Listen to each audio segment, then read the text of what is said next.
Hello दोस्तों, मैं आशीष कुमार अपने YouTube channel Bihar GK tricks में आपका स्वागत करता हूं।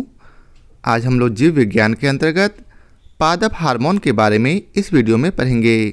तो यदि आप लोगों ने अब तक हमारा channel Bihar GK tricks subscribe नहीं किया है तो इसे सब्सक्राइब कर ले, साथ ही बेल आइकन को जरूर दबाएं। तो आइए वीडियो को स्टार्ट करते हैं। तो सबसे पहले हम लोग इसके नोट्स को पढ़ेंगे। तो आइए इसके नोट्स को पढ़ते हैं। पादप हार्मोन्स वे कार्बनिक पदार्थ हैं जो पौधों के एक भाग में प्राकृतिक रूप से बनते हैं तथा दूसरे स्थान पर स्थानांतरित होते हैं। ये वृद्धि, प्रजनन एवं अनेक उपापचयी क्रियाओं को प्रभावित व नियमित करते हैं।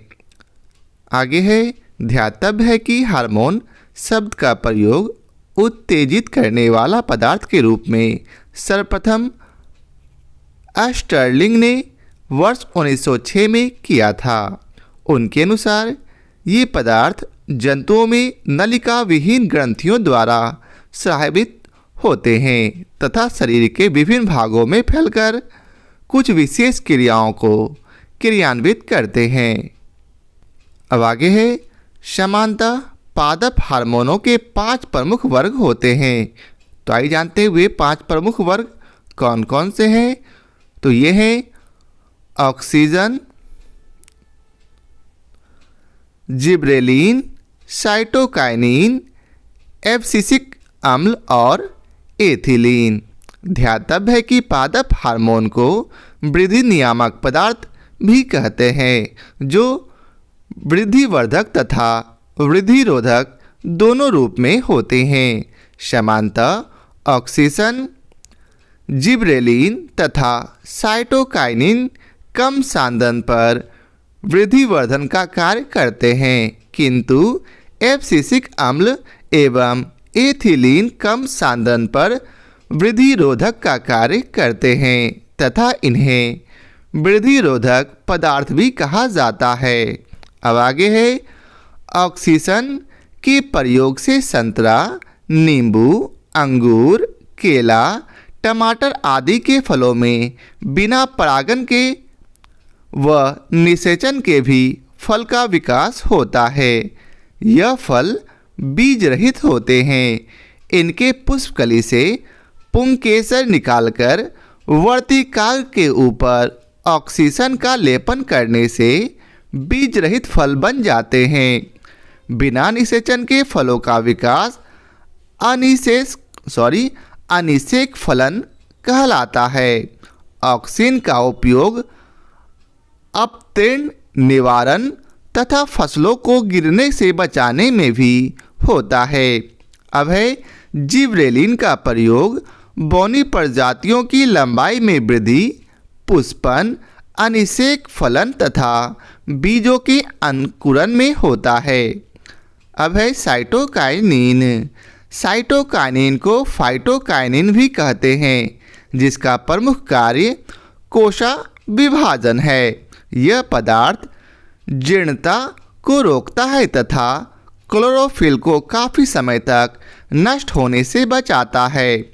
अब है, एब्सिसिक अम्ल पुष्पन, कोशा विभाजन तथा बीजों के अंकुरण को अवरुद्ध करता है। आगे है, एथिलीन को फल पकाने वाला हार्मोन कहते हैं। यह पौधे के तने के अग्रभाग में बनता है और विस्तृत होकर फलों को पकाने में सहायता प्रदान करता है। एथिलीन पत्तियों, फूलों व पुष्पों की विलगन अर्थात पौधों से विलग होने की प्रक्रिया को तीव्र करता है। तो अब है इसका प्रश्न कोश। तो आइए चलते हैं इसके पहले प्रश्न को देखते हैं। तो पहला प्रश्न है, निम्नलिखित में कौन सा पादप हार्मोन नहीं है। तो इसका उत्तर है इंसुलिन। इंसुलिन अग्नाशय या पैनक्रियाज के अंतर स्रावी भाग लैंगरहैंस द्वीपिकाओं की बीटा कोशिकाओं से स्रावित होने वाला जंतु हार्मोन है। इसकी कमी से मधुमेह रोग हो जाता है। अन्य प्रश्नगत विकल्प पादप हार्मोन है। अब अगला प्रश्न है, निम्न में से कौन सा पादप हार्मोन है। तो इसका उत्तर है साइटोकाइनिन। सामान्यतः पादप हार्मोनों के 5 प्रमुख वर्ग होते हैं। पहला एब्सिसिक अम्ल, दूसरा ऑक्सिन, तीसरा साइटोकाइनिन, चौथा एथिलीन और पांचवा जिबरेलिन। अब अगला प्रश्न है, निम्नलिखित में से कौन पादप हार्मोन है? तो इसका उत्तर है साइटोकाइनिन। अब अगला प्रश्न है, निम्न में से कौन सा पौध वृद्धि हार्मोन अर्थात प्लांट हार्मोन है? तो इसका उत्तर है साइटोकाइनिन। अब अगला प्रश्न है, निम्नलिखित में से कौन सा एक पादप हार्मोन है? तो इसका उत्तर है साइटोकाइनिन। पादप हार्मोन पौधों में प्राकृतिक रूप से उत्पन्न होने वाले विशेष कार्बनिक यौगिक होते हैं। ये परिवहन के उपरांत पौधों के विभिन्न अंगों में अति लघु मात्रा में पहुंचकर वृद्धि एवं अनेक उपापचयी क्रियाओं को प्रभावित तथा नियंत्रित करते हैं। ऑक्सिन, जिबरेलिन, साइटोकाइनिन, एब्सिसिक अम्ल एवं एथिलीन पादप हार्मोन के प्रमुख उदाहरण हैं। अब अगला प्रश्न है, सूखा सहिष्णुता से संबंधित हार्मोन है? तो इसका उत्तर है एब्सिसिक अम्ल। सूखा के प्रति सहनशील पौधे सूखे की परिस्थितियों में एब्सिसिक अम्ल नामक पादप हार्मोन का संश्लेषण करते हैं, जिससे उन्हें जल को संरक्षित करने में मदद मिलती है। अब अगला प्रश्न है, गैसीय स्थिति में पाया जाने वाला हार्मोन है कौन सा? तो इसका उत्तर है बी अर्थात एथिलीन। एथिलीन एक पादप हार्मोन है जो गैसीय अवस्थिति में पाया जाता है। अब अगला प्रश्न है, हरे फलों को कृत्रिम ढंग से पकाने हेतु प्रयुक्त गैस है? तो इसका उत्तर है एसीटिलीन। अब आगे चलते इसके विस्तार को पढ़ते हैं। Prevention of food adulteration prevention of food adulteration rule 1955 की धारा 44A के तहत एसिटिलीन गैस से फलों को पकाने पर प्रतिबंध है। फलों को पकाने में प्रयुक्त होने वाले कैल्शियम कार्बाइड में आर्सेनिक और फास्फोरस पाया जाता है।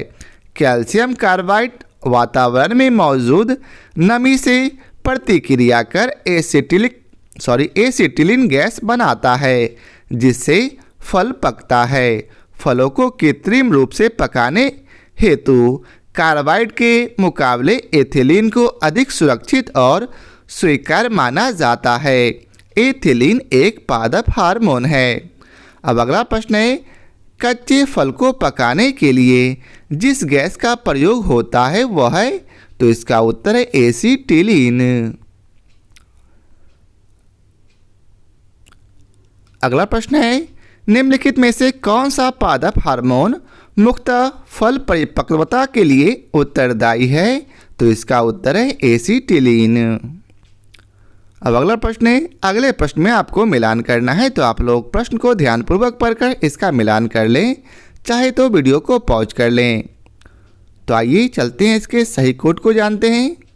तो इसका सही कोड है बी, अर्थात कृत्रिम रूप से फलों को पकाया जाना किससे जाता है? तो एथिलीन से। बेकिंग सोडा का रासायनिक सूत्र अर्थात रासायनिक नाम सोडियम बाइकार्बोनेट है। वहीं शीतल पेय का रासायनिक नाम कार्बन डाइऑक्साइड है और क्वार्ट्ज का रासायनिक नाम सोडियम सिलिकेट है। अब अगला प्रश्न है, टमाटर के बीज रहित फल का उत्पादन संभव है? तो इसका उत्तर है पुष्पों पर हार्मोन छिड़कने से। टमाटर, संतरा, नींबू, केला इत्यादि के फलों में बिना परागन के भी फल का विकास हो सकता है। ये फल बीज रहित होते हैं। यदि पुष्पों की कली से पुंकेसर निकालकर वर्ती काग के ऊपर ऑक्सीन का लेपन कर दिया जाए तब भी बीज रहित फल बन जाते हैं। तो यह था आज के वीडियो का आखिरी प्रश्न। आशा करता हूँ आप लोगों को हमारा यह वीडियो पसंद आए हो। यदि आप लोगों को हमारा यह वीडियो पसंद आए हो तो इसे लाइक और शेयर जरूर करें। फिर मिलते हैं नए चैप्टर के साथ। आज के लिए बहुत बहुत धन्यवाद।